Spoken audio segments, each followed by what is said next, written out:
We wanted to welcome you into the world of Twin Cities Pride for a moment.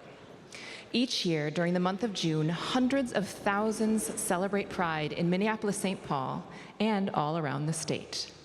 I'm delighted tonight to welcome someone who brings us all together for the festivities, Andi Otto, the Executive Director of Twin Cities Pride. Welcome, Andi. Thank you for having me.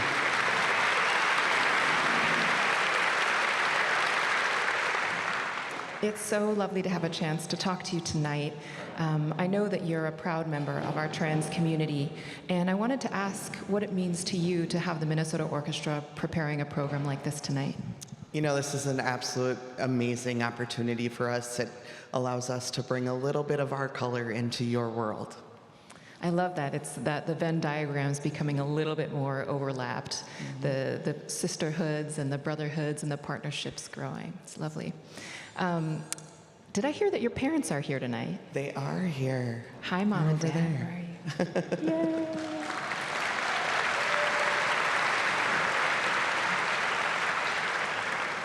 My parents are also here, so we're crushing it on the parent game tonight. That brings me to think about how lucky I feel to have been brought up here in the Twin Cities in the 90s and the early aughts, where I was in schools and communities that taught tolerance and acceptance and supported diversity no matter one's background or identity. I wonder if you might share a little bit about your experience and what the history of Pride has looked like here in the Twin Cities. Yeah, I too have been very fortunate to grow up in the great state of Minnesota and had a very accepting upbringing. But it wasn't always like that here in Minnesota. Twin Cities Pride is 52 years old this year. Woo!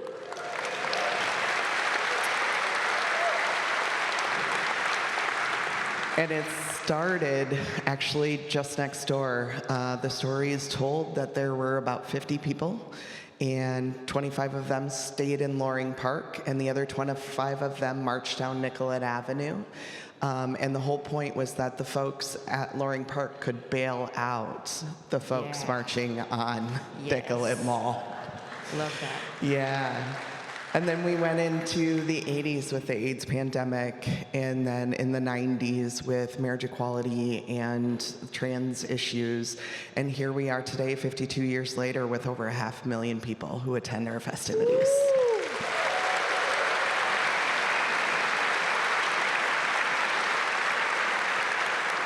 So in half a century, you went from 50 people to 500,000 people. We sure did. Yeah, you guys are killing it. It's We are. fantastic. What does year-round look like for Pride? I know that you guys host special events like the one we're having tonight, but what do other activities look like for you during the year? Yeah, when I came on as executive director about 1.5 years ago, that was really my mission, was that our community found community all year long and not just in June, because we're not just here 1 month out of the year, we're here 365 days a year. And so we do things like resource fairs, and one of the ones that I love the most as we talk about family is our Rainbow Feast, which is in November. So if you don't have family, you can come out and have a holiday meal with us and find family. I love that. Your chosen family. Absolutely. That's awesome.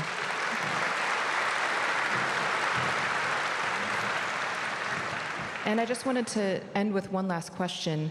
What does Twin Cities Pride look like in relationship to the rest of Pride activities nationwide? Yeah, so according to Inner Pride, which is all the world's Pride, we are the largest free Pride festival in the world. Oh, yeah. With no plans to change.